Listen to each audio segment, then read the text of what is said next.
What's going on, guys? Welcome back to Gotti's Garage. It is a hot day, so don't mind the freaking sweating that is going on right now. It's like currently like 97 degrees out. Absolutely no wind. And I'm working on top of the black truck, so go figure. Anyways, today's video is currently sponsored by GZAIR, I think it's called. I don't really know too much about this company, so it'll be reading off of the phone. GZAIR is a travel carbon monoxide detector. It's waterproof, portable, CO2 gas alarm for vehicle, aviation, camping, visual, audible, and vibrating alerts, and there's a 2-year battery life on it. It does come with a 9-volt battery, so you can always change it. So the first thing I noticed off this thing is the construction. It's actually really well built. Supposedly it can actually be dropped for like 2 meters and be all right. But it has like a rubber case. Comes with this cool little lanyard with a pretty heavy duty looking clip on there. Here's the outside cover of the box. Basically it tells you everything on here. When they reached out to me and they asked me about it, I was actually interested based off the fact that the cheap, budget project cars that I've done in the past and stuff like that, no way of knowing how much carbon monoxide is actually getting inside the car. So on long travels, long trips and stuff like that, it could be actually deadly for you. We'll do some tests, and I'll actually show you some specifications on what ppm ratings are good for you, bad for you, terrible for you, and death. Because we all got to worry about that. So basically my thought process was on this could be travel with you because it's portable. Obviously you can hang it in your car, make sure it doesn't get damaged or anything like that, but it can also be in your shop. So when you're working on cars, say it's winter out, it's cold, or it's really hot like today and you got the AC running, you don't really want to open the garage door, even though it's not recommended at all. But you can actually have this thing on. It's a 2-year battery life, so you can just keep it on inside your shop, and then once the carbon monoxide levels get high enough, then you know that you got to open the door and stuff. We'll go through the specifications first, and we'll kind of do a test. I've been playing with this for about an hour now, just try to make sure I know how everything works and everything that goes on with it. Inside my truck it read 0. Outside, we're in Michigan, so I don't know if you heard about all that smoke and Canadian fire smoke and stuff like that that's been saturating our air. That's pretty much all gone right now because it's reading 0 as well on that. I don't know if that's carbon monoxide. I would assume it is. Maybe it's not. I'm no scientist, but right now it's reading 0. Inside my house it's reading 0. Inside my truck it's reading 0. But I put it up in my exhaust pipe, and the numbers go off the charts, so it's pretty crazy. And we'll actually test like the 2 different vehicles. So my fiance's car, she has the full exhaust. It's a stock exhaust on the Acadia, so her ppm levels should be lower than mine, which mine just has a CATS and a small muffler. So this thing has this carbon monoxide detector. It has 2 types of alarms. It has a no alarm, which is 0 to 50 ppm, or 49 actually, which is a safe level. So you can go, I think it was so the no alarm would be 24 ppm to 50 ppm. At 50 ppm, carbon monoxide can cause dizziness after 32 hours. Here's the sheet, if you guys can see this. I'll actually take a picture of it and put it in the video so you guys can see a bigger updated form on this. The first alarm goes off at 50 to 199 ppm, and that's in real-time show, CO gas concentration, red light flashes with a buzzer sound, and that is just indicating that the levels are getting pretty high. So just like you can see on the chart, 50 to 199 at 200, after 2 to 3 hours you get a slight headache, fatigue, vertigo, and nausea. So I mean, obviously carbon monoxide isn't very good for you, and you're getting introduced to a lot of it at that point. And that could be, honestly, just your car running in the garages for a little bit while you're bleeding the cooling system and you're letting the cooling system burp and stuff like that. Your car is running and your garage door is shut, and you're introducing your body to some levels of carbon monoxide that can actually cause some damage and make you sick and stuff. So definitely things that you want to avoid. I know it's always cool to not wear PPE and weld with no mask on and all that stuff. I do all the same stuff, but when you have a device like this that can just sit there and send an alarm off when things are getting a little bit dangerous, I mean, you can't go wrong with that. So the second alarm you get with this device is over 200 ppm, and that is alarm level 2, which shows a gas concentration of over 200, and you'll get a red light flashing, buzzer sound, and a very strong vibration, which I did notice when I put it on the tailpipe. So like I said, after this we're going to do all the tests, but I just kind of want to go through and talk to you about the level of ppms that you could be exposed to, because this is honestly important. You don't We all love working on cars, but the whole goal of life is to live as long as you can. So you don't want to suscept yourself to this because, you know, you don't have this simple little alarm. 400 ppm, you have in 1 to 2 hours a headache. At 3 hours, it's life-threatening. At 800 ppm, which I'm pretty sure is where you go to, you know, sit in your car with it running in a closed garage, which is never going to end well. Causes vertigo, nausea, cramps within 45 minutes, a loss of consciousness within 2 hours, and a death within 2 to 3 hours. So obviously it can go higher than 800 ppm, but at 800 ppm, and I feel like you would maybe see the signs before it got this high if you're just casually working on your car in the garage or in, say, your race car with the windows up or something like that, which I don't know why you would do because a real race car doesn't have air conditioning. Anybody could be exposed to this. I know I've had cars in the past where I was driving around and all you smelled was exhaust. Didn't seem like a huge deal, you know, or actually when I used to drive truck, I worked in this semi that I drove had the dog box in the front, you know, and the exhaust would be right there where there was an exhaust leak. And I'd have to drive that all day and I'd have the most annoying, excruciating headache ever.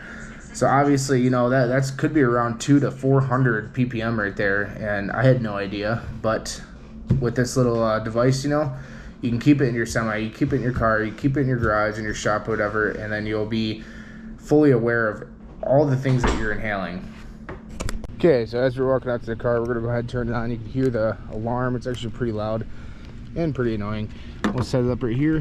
Hopefully you guys can see everything.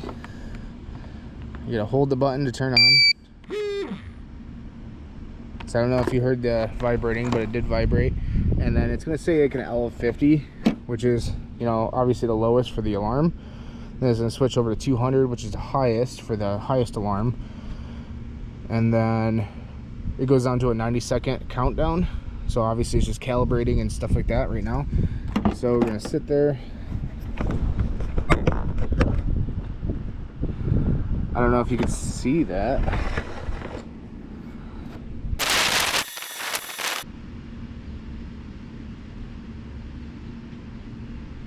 Alright, so now that the countdown is over, if you can't see, it says 0 ppm, which means there's no carbon monoxide in the vicinity.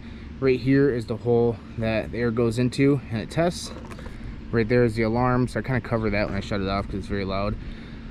This one you can adjust or you can look at the the alarm sets or something like that. It'll say everything in the directions, but I'm not positive what that does quite yet. But we're gonna go ahead to our Arcadia over here and we're gonna go test it on the exhaust. Like I said, right now it's reading 0 ppm, which is obviously good for us. If you are in like a really big city with a lot of smog, then you should be able to get a reading on that, and you can show how you know, damaging that is for you. But we will go ahead, and like I said, it's showing 0, so we'll go ahead and start this thing up.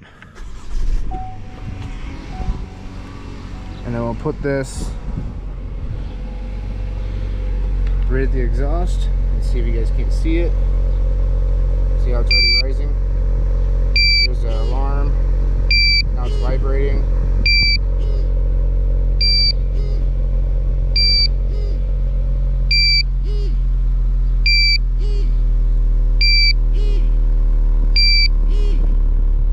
Up to 1,000.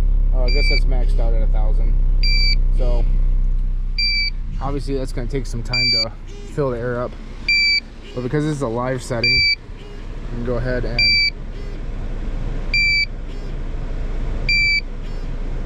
it's starting to drop now. So it's definitely well over 1,000, but now that it starts to drop, I don't know if you can hear the vibrations at all, but after the beep it vibrates. Once it gets under 200, the vibration is going to go away, and it's just an alarm. And once it gets down to a more safer level, which is below 50, the alarm is going to stop as well.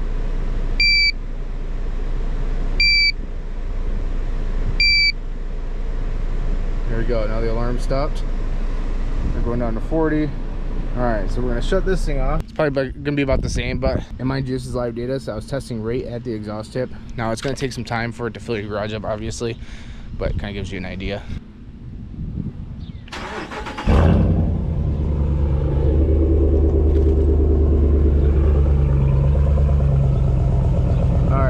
says 0. Go ahead and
cover that alarm because it's annoying. But weirdly enough, that car, which is a 4-cylinder, the Acadia, hit 1,000. This one only hit like, it was like 690 something maybe, or I'll have to look at the video again, but it didn't max out the gauge. So this actually puts out less emissions than that car, which is strange.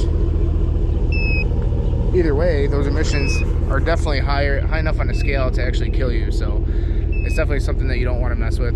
But yeah, if you guys would like a link to this, I'll put my Amazon affiliate link in there, as well as hopefully the company will reach out to me and give me a code or something that you guys can use to get some money off on that, which by the time this video goes out there, it should be on there if there is one. If not, then I'll, you know, my affiliate link will be on there. So it still helps me out because I'm an Amazon affiliate too.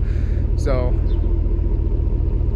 but it's definitely something that you want to keep in mind. Definitely something that will help you know, others and stuff like that. Say if you have your kids in a car, you want to make sure that you're not exposing them to any carbon monoxide, because it's definitely something I wouldn't want my, you know, daughter being involved in and stuff, especially if it was my doing. And I had a little device that would test it to, you know, assure that her safety is top priority. So yeah, very interesting, very cool product. And yeah, make sure you guys look in the description below on how to get you one for yourself. It's very crucial, I feel like, in our line of work.